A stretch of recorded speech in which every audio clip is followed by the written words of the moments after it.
దశావతారాల్లో అత్యంత ప్రముఖమైనటువంటి అవతారములలో ఒకటిగా కీర్తింపబడినటువంటి అవతారం నరసింహావతారం.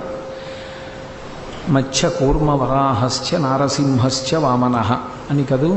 అందులో మత్స్యావతారం, కూర్మావతారం, వరాహావతారం తర్వాత వచ్చినటువంటి అవతారం నరసింహావతారం.